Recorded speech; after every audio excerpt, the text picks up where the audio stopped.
नमस्ते। हम पढ़ेंगे लेसन 2 अध्याय 2 कक्षा 8। लेसन का नाम है भूमि, मृदा, जल, प्राकृतिक वनस्पति और वन्यजीव जीवन संसाधन। ठीक है, चलो आगे शुरू करते हैं। भूमि मतलब जानते हो आप, मिट्टी मतलब, मृदा मतलब मिट्टी, जल पानी, प्राकृतिक वनस्पति जो भी पेड़ पौधे हैं वो, और वन्य जीवन संसाधन और वनों में रहने वाले जानवर उनका संसाधन के बारे में इस लेसन में हम पढ़ेंगे। तंजानिया, अफ्रीका के एक छोटे गांव में माम्बा पानी लाने के लिए प्रातः शीघ्र उठती है। तंजानिया जो है ना, अफ्रीका में एक छोटा, मतलब अफ्रीका जो देश महाद्वीप है उसमें तंजानिया एक जगह का नाम है। तो कि एक छोटे गांव में माम्बा जो है पानी लाने के लिए प्रातः शीघ्र उठती है। उसे बहुत दूर जाना पड़ता है और वह कुछ घंटों के बाद लौटती है। इसके उपरांत वह घर के कार्यों में अपनी माँ का हाथ बटाती है और अपने भाइयों की बकरियों की देखभाल में मदद करती है। उसके पूरे परिवार के पास उनकी छोटी झोपड़ी के चारों ओर चट्टानी भूमि का एक भाग है। माम्बा के पिता कठिन परिश्रम के बाद मात्र कुछ मक्खा और सेम ही उगा सकते हैं। फिर भी यह उनके परिवार के साल भर के खाने के लिए पर्याप्त नहीं है। पीटर न्यूजीलैंड के भेड़ पालन प्रदेश के मध्यवर्ती भाग में रहता है, जहाँ उनका परिवार ऊन प्रक्रमण करने का कारखाना चलाता है। प्रतिदिन जब पीटर स्कूल से लौटता है, वह अपने चाचा को अपनी भेड़ों की देखभाल करते हुए देखता है। उनका भेड़ों का बाड़ा कुछ दूरी पर पहाड़ियों से लगे हुए एक विस्तृत घास के मैदान पर स्थित है। वहाँ नवीनतम प्रौद्योगिकी का उपयोग करते हुए एक वैज्ञानिक विधि से इसका प्रबंध किया जाता है। पीटर का पारिवारिक जैविक कृषि द्वारा सब्जियां भी उगाता है। पीटर का परिवार जो है वो जैविक कृषि द्वारा सब्जियां भी उगाता है। अब उसे पीटर जो है न्यूजीलैंड के भेड़ पालन प्रदेश के मध्यवर्ती भाग में रहता है, तो उसका परिवार क्या करता है, ऊन प्रक्रमण का कारखाना चलाता है। मतलब भेड़ से क्या मिलती है, ऊन मिलती है, तो उसका कारखाना चलाता है।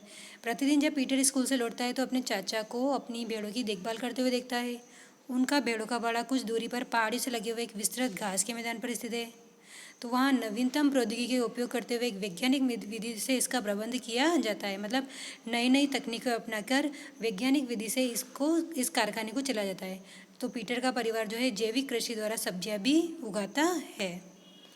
माम्बा और पीटर विश्व के 2 विभिन्न स्थानों में रहते हैं और उनकी जीवन व्यतीत करने में बहुत अंतर है। यह विभिन्नता भूमि की गुणवत्ता, मृदा, जल, प्राकृतिक वनस्पति, प्राणियों और प्रौद्योगिकी के उपयोग की भिन्नता के कारण है। अब दोनों क्या है, अलग अलग जगह रहते हैं और दोनों का जीवन व्यतीत करने का तरीका अलग है। क्यों है? क्योंकि सब जगह भूमि अलग अलग है। कहीं पे चट्टानी भाग है, कहीं पे समतल मैदान है, तो कहीं पे बहुत उपजाऊ जमीन है, ऐसे कहीं बंजर भूमि है। ऐसे ही मिट्टी कैसी, कहीं पे लाल मिट्टी है, कहीं काली मिट्टी है, कहीं दोमट मिट्टी है। इस तरह से पानी, कहीं पे ज़्यादा बरसात होती है, कहीं पर नहीं होती है। ऐसे ही प्राकृतिक वनस्पति, वहाँ कहीं पे पेड़ पौधे ज़्यादा हैं, कहीं पर नहीं है। तो प्राणियों और प्रौद्योगिकी के उपयोग की भिन्नता के कारण ऐसा होता है। अलग अलग स्थानों पर लोगों का अलग अलग जीवन जीने का तरीका होता है। इन स्थानों का एक दूसरे से भिन्न होने का मुख्य कारण इस प्रकार के संसाधनों की उपलब्धता है। ये इनको संसाधन बोला जाता है। जो भूमि है, मिट्टी है, पानी, प्राकृतिक वनस्पति, प्राणी, ये सब जो है इन्हें क्या बोला जाता है, संसाधन बोला जाता है। आओ कुछ करके सीखें। जिस प्रदेश में आप रहते हैं उस प्रदेश में भूमि, मृदा के प्रकार तथा जल उपलब्धता का परीक्षण करें। अपनी कक्षा में परिचर्चा करें कि किस प्रकार के लोगों की जीवन शैली इनके द्वारा प्रभावित हुई है। नेक्स्ट, क्या आप जानते हैं विश्व की 90% जनसंख्या भूमि क्षेत्र के 30% भाग पर ही रहती है। देखो, विश्व की जो 90% जनसंख्या कितने भाग पर रहती है, 90% जनसंख्या सिर्फ 30% भूभाग पर ही रहती है। बाकी जो 70% जो भूमि पर या तो विरल जनसंख्या है या वह निर्जन है। और जो 70% जो भाग बचा वहाँ पे क्या है, विश्व की 90% जनसंख्या क्या है, सिर्फ 30% भाग पे तो कितनी रहती है, 90% जनसंख्या रहती है। जो बाकी जो 70% भूमि बची ना, उस पर कहीं कहीं पे दूर दूर पे एक आधा घर है या फिर वो बिल्कुल निर्जन है। ठीक है, तो आपको ये अलग कॉपी में नोट करना है, क्या आप जानते हैं वाला। ठीक है,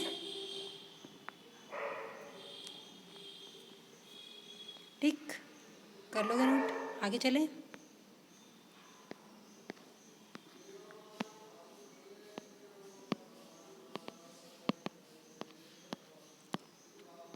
अब हम अलग अलग पढ़ेंगे, जैसे पहले भूमि, फिर मृदा, फिर जल, इस तरह से पढ़ेंगे। तो सभी महत्वपूर्ण प्राकृतिक संसाधनों में भूमि भी शामिल है। जितने भी प्राकृतिक संसाधन है ना, उनमें ये भूमि शामिल है। भूपृष्ठ के कुल क्षेत्रफल का लगभग 30% भाग भूमि है। हमारी जितनी भी जमीन है ना, जैसे उसमें से सिर्फ 30% भाग ही क्या है, मतलब जैसे उसमें महाद्वीप भी आ रहे हैं, महासागर भी आ रहे हैं, तो भूमि का भाग कितना है, सिर्फ 30% है। यही नहीं, इस थोड़े से प्रतिशत के सभी भाग आवास योग्य नहीं है। और इसके अलावा जो 30% भाग भूमि है ना, अब कहीं पे पानी है, आप देखते हो पूरे विश्व का नक्शा देखोगे, विश्व के नक्शे में आप कहीं महाद्वीप है, कहीं महासागर है, कहीं पे ज़मीन है, कहीं पे घास मैदान है, कहीं चट्टान है, कहीं पहाड़ है, ऐसे हैं। तो उसमें जो 30% भाग भूमि है, उस थोड़े से प्रतिशत के भाग भी सभी आवास योग्य नहीं है। उस 30% में भी सारे ही आवास के योग्य नहीं है। मुख्यतः भूमि और जलवायु के भिन्न भिन्न लक्षणों के कारण विश्व के विभिन्न भागों में जनसंख्या का वितरण असमान पाया जाता है। अब भूमि और जलवायु अलग अलग है, कहीं पे समतल मैदान है, कहीं पे पहाड़ी इलाका है, कहीं पठार है, कहीं जंगल है, इस तरह से है। तो भूमि और जलवायु के भिन्न भिन्न लक्षणों के कारण विश्व के विभिन्न भागों में जनसंख्या का वितरण भी क्या है, असमान पाया जाता है। मतलब जनसंख्या भी क्या है, अलग अलग पाई जाती है। कहीं पे जहाँ पे अच्छी भूमि है वहाँ पे जनसंख्या ज़्यादा होगी, जहाँ पहाड़ी इलाका है वहाँ जनसंख्या कम निवास करती है। तो इस तरह से जनसंख्या का वितरण भी असमान पाया, वितरण मतलब बंटवारा, वो भी असमान पाया जाता है। ऊबड़ खाबड़ पर्वतों के तीव्र ढाल, जलाक्रांत, संभावित निम्न क्षेत्र, मरुस्थल क्षेत्र एवं सघन वन क्षेत्र सामान्यतः विरल अथवा निर्जन है। अब ऊबड़ खाबड़ स्थलाकृति, अब हमारी ज़मीनों कैसी है, कहीं पे तो ऊबड़ खाबड़ स्थल है, कई पर्वत ऐसे तीव्र ढाल वाले, कई जलाक्रांत संभावित निम्न क्षेत्र जहाँ पे बाढ़ ज़्यादा आती है, कोई ऐसा क्षेत्र है मरुस्थल जहाँ पे पेड़ पौधे ही नहीं है, पानी नहीं होता, कहीं पे एवं सघन वन क्षेत्र, कहीं पे बहुत घने वन है, तो कहीं पे विरल अथवा निर्जन, और कहीं पे बिल्कुल ही सूखा बंजर पड़ा है। इस तरह से अलग अलग तरह की भूमि पाई जाती है। उर्वर मैदानों और नदी घाटियों में कृषि के लिए उपयुक्त भूमि उपलब्ध है। जो उर्वर मैदान है मतलब जहाँ उपजाऊ मैदान है, और नदी घाटियाँ जहाँ पे नदियाँ बहती है, जैसे ये नदी बहती है, तो इसके आसपास की जो ज़मीन होती है वो कृषि के लिए उपयुक्त भूमि उपलब्ध है। इसलिए स्थान विश्व के सघन बसे क्षेत्र हैं। तो जहाँ पे नदियाँ हैं या फिर ज़मीन उपजाऊ है वहाँ पे लोग ज़्यादा निवास करते हैं, तो उनको सघन बसे क्षेत्र बोला जाता है। ठीक है, तो आपको पता चल गया भूमि किस प्रकार की है। कहीं कहीं पे ऊबड़ खाबड़ है, कहीं स्थल पर्वतों के तीव्र ढाल है, कहीं जल से भरी हुई है, कहीं मरुस्थल क्षेत्र है, तो कहीं पे सघन वन क्षेत्र है, और कहीं पे बिल्कुल ही निर्जन इलाका है। और सबसे ज़्यादा जनसंख्या कहाँ पे पाई जाती है, जो उर्वर मैदान और नदी घाटियों में जो कृषि के लिए उपयुक्त भूमि है, ऐसे स्थानों में विश्व में सघन घने बसे हुए हैं, मतलब वहाँ पे ज़्यादा लोग निवास करते हैं। आया समझ। अब है भूमि उपयोग। भूमि का उपयोग किस किस क्षेत्र में होता है। भूमि का उपयोग विभिन्न कार्यों के लिए किया जाता है। भूमि का उपयोग किस लिए किया जाता है, बहुत सारे कार्यों के लिए किया जाता है। कौन कौन से कार्य, जैसे कृषि के लिए, वानिकी, खनन, सड़कों और उद्योगों की स्थापना। और कोई तो खेती करता है किसी भूमि पे, करता है, कोई वन उगाता है, पेड़ उगाता है, उसको वानिकी बोला जाता है।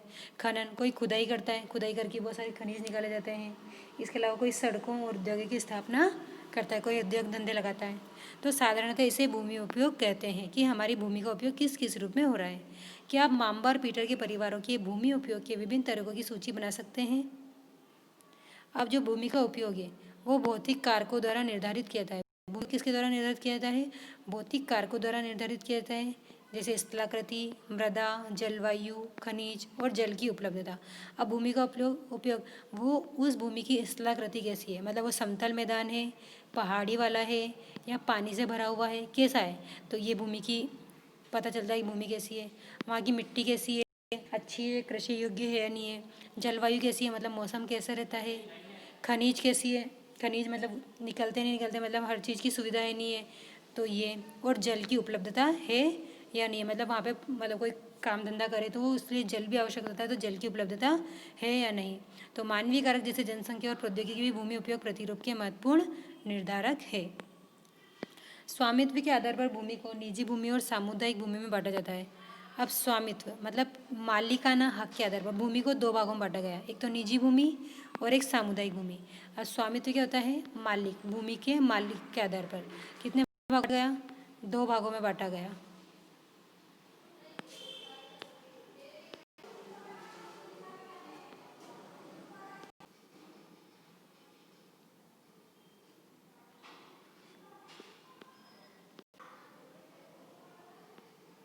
देखो स्वामित्व के आधार पर क्या है, भूमि को दो भागों में बांटा गया है। कितने भागों में बांटा गया है, दो भागों में, एक निजी भूमि और एक सामुदायिक भूमि। एक कौन सी? सामुदायिक भूमि। एक कौन सी भूमि? निजी भूमि, और दूसरी सामुदायिक भूमि। कितने भागों में बांटा गया है स्वामित्व के आधार पर भूमि को? 2 भागों में। कौन कौन सी? निजी भूमि और सामुदायिक भूमि। कौन कौन से भागों में बांटा गया है? 2 भागों में। किसके आधार पर? स्वामित्व के आधार पर। तो निजी भूमि व्यक्तिगत स्वामित्व में होती है। अब जो निजी भूमि है ना, उस निजी भूमि का एक ही मालिक होता है, जबकि जो सामुदायिक भूमि होती है वो समुदाय के स्वामित्व में, इसके ऊपर पूरे समुदाय का अधिकार होता है। तो निजी भूमि का एक मालिक होता है, जबकि सामुदायिक भूमि पर पूरे समुदाय का अधिकार होता है। सामान्य रूप से इसका उपयोग समुदाय से संबंधित व्यक्तियों के लिए किया जाता है। तो जो सामुदायिक भूमि है उसका उपयोग कौन करता है? जो समुदाय से संबंधित व्यक्ति होती है उनके लिए किया जाता है। तो वो काय काय के लिए काम आती है? जैसे चारा के लिए, फलों, नट या औषधीय बूटियों को एकत्रित करने में काम आती है। इस सामुदायिक भूमि को साझा संपत्ति संसाधन भी कहते हैं। साझा मतलब वो एक दूसरे से बंटवारा मिल बांट के रह रहे, तो इस कारण इसको साझा संपत्ति संसाधन भी कहते हैं। जनसंख्या और उनकी मांग सदैव बढ़ती रहती है। जनसंख्या और उनकी मांग अब क्या है? धीरे धीरे क्या हो रहा है? जनसंख्या लगातार बढ़ रही है, तो जनसंख्या बढ़ेगी तो उनकी आवश्यकताएं भी बढ़ेगी, लेकिन भूमि उपयोग की उपलब्धता सीमित है। लेकिन भूमि क्या है? उसका उपयोग सीमित है, हम उसका उतना ही उपयोग कर सकते हैं जितनी भूमि चाहिए। तो स्थान के अनुसार भूमि की गुणवत्ता में अंतर होता है। लोगों ने सामुदायिक भूमि पर व्यापारिक क्षेत्र बनाने, नगरीय क्षेत्रों में घर बनाने और ग्रामीण क्षेत्रों में कृषि योग्य भूमि का विस्तार करने के लिए अनाधिकृत हस्तक्षेप करना शुरू कर दिया है। लेकिन क्या हुआ? धीरे धीरे स्थान के अनुसार भूमि की गुणवत्ता में क्या हो रहा है? अंतर हो रहा है। तो लोगों ने क्या करा? सामुदायिक भूमि पर व्यापारिक क्षेत्र बनाने, जो सामुदायिक क्षेत्र भूमि है उस पर क्या करा? उन्होंने अपने व्यापार करना शुरू कर दिया। नगरीय क्षेत्रों में उन्होंने घर बनाने शुरू कर दिए, और ग्रामीण क्षेत्रों में उसे कृषि योग्य भूमि का विस्तार करने के लिए, उसमें मतलब अपनी खेती करने के लिए उसका हस्तक्षेप करना शुरू कर दिया। आज भूमि उपयोग प्रतिरूप में व्यापक परिवर्तन हमारे समाज में सांस्कृतिक परिवर्तन को दर्शाते हैं। आज जो भूमि का उपयोग है वो हमारे समाज में क्या हो रहा है? निरंतर बदलता जा रहा है। वर्तमान में कृषि और निर्माण संबंधी गतिविधियों के प्रसार के कारण वर्तमान में क्या हो रहा है? कृषि और निर्माण संबंधी गतिविधियों के प्रसार के कारण भूमि का क्या हो रहा है? निम्नीकरण हो रहा है। भूमि की मतलब स्थिति खराब हो रही है। भूस्खलन मतलब वहाँ पे गड्ढे पड़ने लगे हैं। मृदा अपरदन मतलब मिट्टी का रिसाव हो रहा है। और मरुस्थलीकरण मतलब बिल्कुल बंजर होने लगी है भूमि। ठीक है, अब आप इस चित्र में देखोगे, ये क्या है? भूमि उपयोग के समय के अनुसार परिवर्तन। भूमि का उपयोग जैसे जैसे हुआ ना, तो उसके समय के अनुसार क्या परिवर्तन हुआ है? देखो, 1 नंबर पे क्या है? मनुष्य जा रहा है, झोपड़े बने हुए हैं, वो हाथ से खेती कर रहा है, सब तरफ हरियाली हरियाली है। धीरे धीरे 2 नंबर पे देखो क्या? खेत कम हुआ, मकान कच्चे से क्या हुआ? पक्के बनने लगे, और हाथ की जगह मनुष्य क्या कर रहा है? ट्रैक्टर से चलने लगा। ठीक है। तीसरे नंबर पे, दूसरे नंबर से भी और ज़्यादा बदलाव आया। मकान की बिल्डिंग और ज़्यादा बड़ी होने लगी, कारें चलने लगी। खेत का देखो जगह कम हो गई, और बड़ी बड़ी यहाँ पे देखो बिल्डिंग में लगी, पेड़ पौधे कम हो गए। और चौथे नंबर पे आप देखोगे कि बिल्कुल ही खेत तो गायब, गाड़ियाँ ज़्यादा चल रही है, प्रदूषण हो रहा है, मकान 1-1, 2-2 मंजिल की जगह 10-10 मंजिलें हो गए हैं, क्योंकि जनसंख्या बढ़ रही है, उनकी आवश्यकताएँ बढ़ती जा रही है। ठीक है। अब है भूमि संसाधन का संरक्षण। भूमि संसाधन का संरक्षण कैसे होगा? बढ़ती जनसंख्या तथा इसकी बढ़ती मांगों के कारण, अब जनसंख्या भी बढ़ रही है और उसकी मांग भी बढ़ रही है, इसके कारण वन भूमि और कृषि योग्य भूमि का बड़े पैमाने पर विनाश हुआ है। तो क्या हो रहा है? जो वन भूमि है, जहाँ पे बहुत सारे पेड़ थे, उनको काटा जाने लगा, क्योंकि लोगों को रहने के लिए घर चाहिए। और जो कृषि योग्य भूमि है उसको भी खत्म करके लोग घर बनाने लगे हैं, तो इनका बहुत ज़्यादा विनाश हुआ है। इससे इस प्राकृतिक संसाधन के समाप्त होने का डर पैदा हो गया है। इसलिए विनाश की वर्तमान दर को हमें रोकना होगा, मतलब वनों को काटने से रोकना होगा। तो इसको कैसे रोका जाएगा? जनसंख्या वृद्धि पर नियंत्रण करके। तो वन रोपण, भूमि उद्धार, रासायनिक कीटनाशकों और उर्वरकों के विनियमित उपयोग और अतिचरण पर रोक आदि भूमि संरक्षण के लिए प्रयुक्त कुछ सामान्य तरीके हैं। मतलब हमें जो वन है उनको नहीं काटना होगा। इसके अलावा भूमि का उद्धार, मतलब भूमि में अच्छाई है, मतलब अच्छे काम करने होंगे, यानी कि फालतू में उसका बेकार करें। और जो रासायनिक कीटनाशक हैं, मतलब जो खाद उपयोग में ले रहे हैं, जो मतलब बाजार से बनी हुई है, जिससे भूमि को नुकसान, बंजर हो जाती है, उसके ऊपर क्या करना होगा? रोक लगानी होगी, तभी हमारी भूमि का संसाधन का संरक्षण होगा। ठीक है। नेक्स्ट आगे हम पढ़ेंगे मृदा, ऐसे करके एक एक पॉइंट को हम पढ़ेंगे। देख, आपको जो समझ नहीं आया हो आप मुझे कमेंट करके बोले, दीदी हमें समझ नहीं आया, आपको बताया जाएगा। Thank you.